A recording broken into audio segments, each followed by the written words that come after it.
ఒక్కేడు పెట్టుబడి పెడితే 5 ఏళ్ళు ఆదాయం వస్తుంది అన్నట్టు వేస్తున్నారు సర్పంచ్ పదవులను. ఈ ఒగ్గి అక్క ఒక్కటి కాదు రెండు కాదు 73 లక్షలు వేలం పాట వాడి సర్పంచ్ పదవి దక్కించుకున్నదట. మరి అవి పైసలా పెంకాసులా? వాటికి ఇలుగున్నదా లేదా?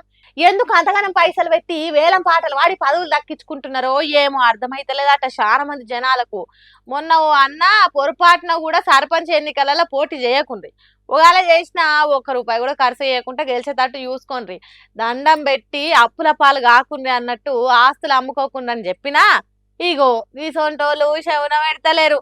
నల్గొండ జిల్లా చెండూరు మండలం బంగారిగడ్డ అనే ఊర్లే 11 మంది సర్పంచ్ అయ్యేతానికి నామినేషన్ వేసిండ్రట. కానీ ఊరు మొత్తం ఒక్క కాడికి చేరి సమీనా ఖాసిం అనే ఈ అక్కనే సర్పంచ్ చేయాలని మాట్లాడిండ్రట. అందుకోసం ఊర్లే కనకదుర్గమ్మ గుడి కట్టియాలి, ఊరును డెవలప్ చేసేదానికి పనులు చేయాలి, ఎసొంటి తిప్పలు వచ్చినా ఏంబటే ఆదుకోవాలని నిర్ణయం చేసిండ్రట.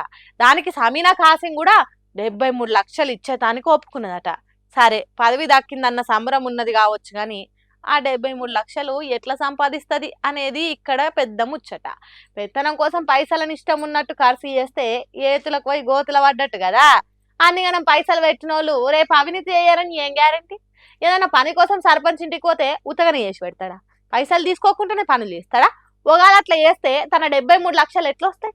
జరనన్న ఆలోచన చేయాలి కదా జనము. గ్రామానికి సేవ చేసుడు అనేది వ్యాపారం తీరైతే ఎట్లా?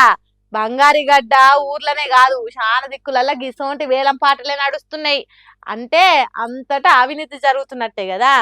ఏందో ఏమో ఈ వేలం పాటలు వాడి పదవులు దక్కించుకునుడు ఎవలకు లాభం చేసేతానికో ఎవరికి ముంచేతానికో ఏమో పోన్రి. కుక్కకున్న ఇలువ ఆ దేశంలో మనుషులకు లేనట్టే వేస్తున్నారు. శ్రీమంతుల ఇండ్లలో పెరిగే కుక్కకుండే మర్యాద, దానికి పెట్టే తిండి ఇలువ చిన్నగా ఉండదు. అంత ప్రేమతో చూస్తారు పెంచుకునే కుక్కను.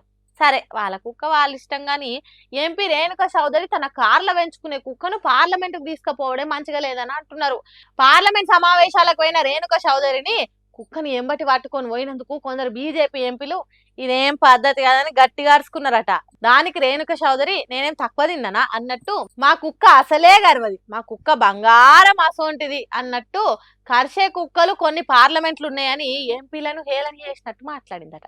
దీంతో బీజేపీ ఎంపీలంతా అగ్గి మీద గుగ్గిలమవుతున్నారు. దేశ ప్రజాస్వామ్యాన్ని అవమానం పాలు చేసిందని కోపం చేస్తున్నారు. దేశం పబ్లిక్ మాత్రము ఈ కుక్కల్లో లేంది అని అనుకుంటున్నారట. ఆయన రేణుకా చౌదరి మేడము కుక్కను పార్లమెంటుకు తీసుకొని పోవాల్సిన అవసరం ఏమొచ్చింది? అక్కడ ప్రజలు ఓట్లేస్తే గెలిచిన లీడర్లు ఉన్నారు. ఆ సొంటోళ్లను వాళ్ళకంటే మా కుక్కనే నయమని అంటవా? రాజకీయాలు చేస్తే నలుగురు మెచ్చాలే, విమర్శలు చేస్తే కరెక్టే అన్నట్టు ఉండాలి గాని గివేం మాటలు మేడము? దేశం ఎట్లా నడవాలనో నిర్ణయాలు తీసుకునే ఎంపీలను కుక్కలు అన్నట్టు మాట్లాడతావా? అందరిని అవమానించినట్టు చేస్తావా అని ఎంపీలు రేణుకా చౌదరి మీద చర్యలు తీసుకోవాలని అంటున్నారట. మరి ఏం జరుగుతుందో చూడాలి.